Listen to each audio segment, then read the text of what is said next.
After all the trouble we've had with the overheating and the distributor and everything, I think Eliza, our 44, is feeling well again. She seems to be. And my thoughts are just getting in today and driving around for a few hours and seeing what happens. So anyway, I'm going to clean her up a little bit first, then we'll go.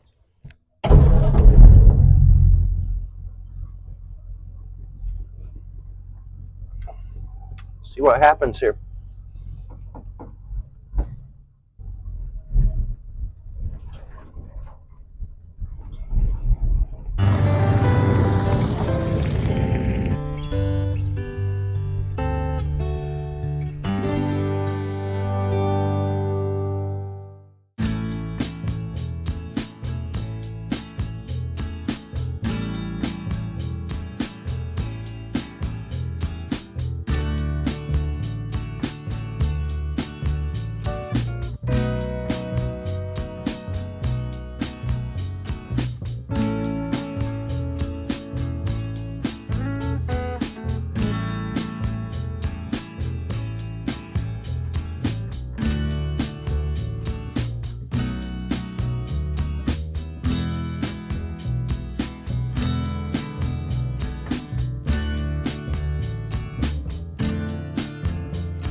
All right, made it to Yates City. I gotta stop in at the bank for a minute.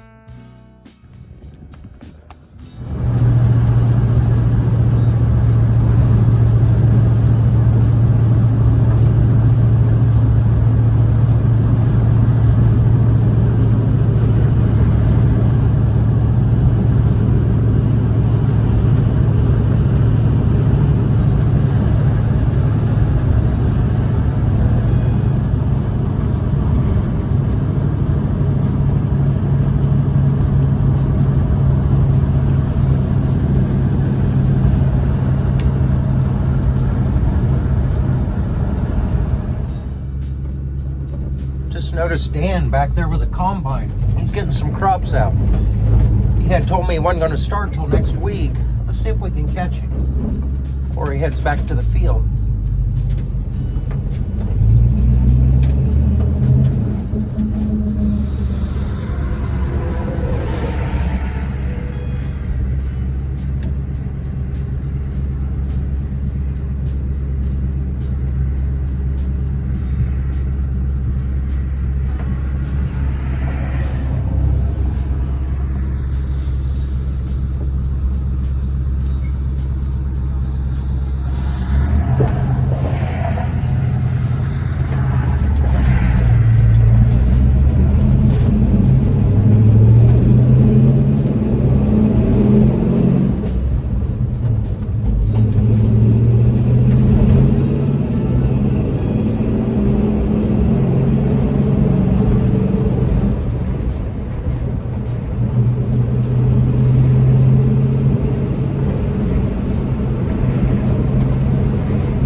this video, I had the music playing.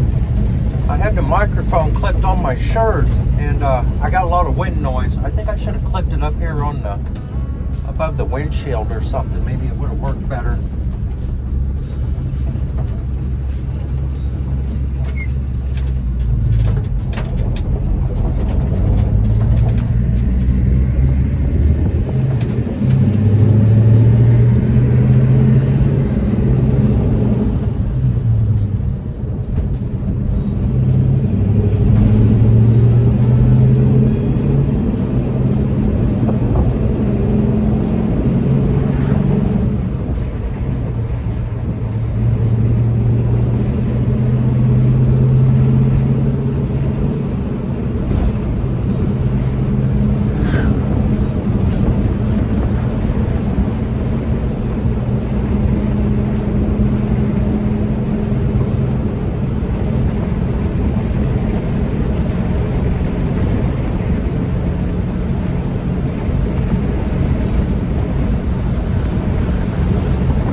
just tell my place there's water heaters set in the roof.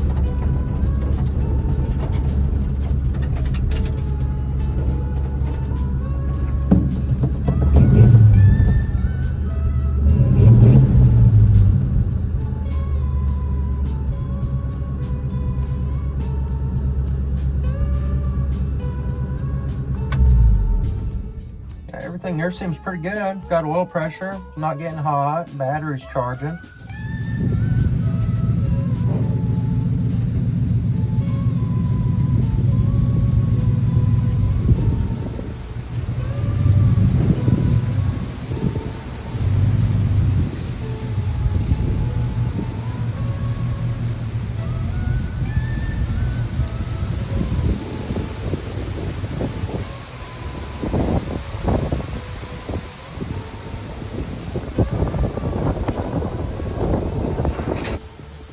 I don't know if you guys can hear me or see me, but man, we got some really strong winds here today. It's been like this all day. It's like 30-mile-an-hour sustained winds, probably from that hurricane and stuff that's going on down south. But anyway, I'm home with Eliza, so I'm gonna try to do a little more driving tomorrow.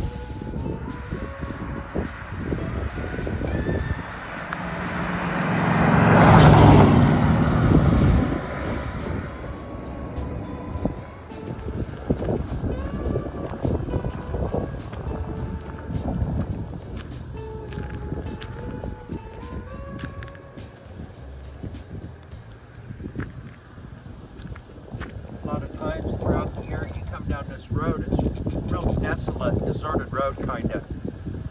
And you'll see guys sitting here fishing, usually catching stuff. But it's a nice little creek. I can't think of the name of this creek. It's Hall Creek, ain't it? Hall Creek, ain't it? Yeah.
Hey, bub. What's going on? Home. Well, that was a couple days of driving around, and I gotta say, I had a blast. Nothing went wrong. The car run good. Everything was great. If you're ever thinking about buying one of these old flathead Fords but don't know what it would drive like, or could it keep up with modern traffic, or would it be any fun, by all means get one. They go down the road just fine, unless you're on an interstate going 80 miles an hour. I would try to avoid that. But just down your 2-lane highways, oh, they're a pleasure to drive. I just love it. The very first portion of the video, I hadn't really driven this car too much since I had the distributor off last time. I went a couple miles and it wasn't too bad, but upon acceleration, I was popping through the exhaust a little bit. Just lightly, I could hear it popping. And it felt kind of like the timing was retarded. So I tried to bump it up and advance a little bit with the slide on the side of the distributor, and it made it worse. I retarded it all the way and it made it better, but it was retarded.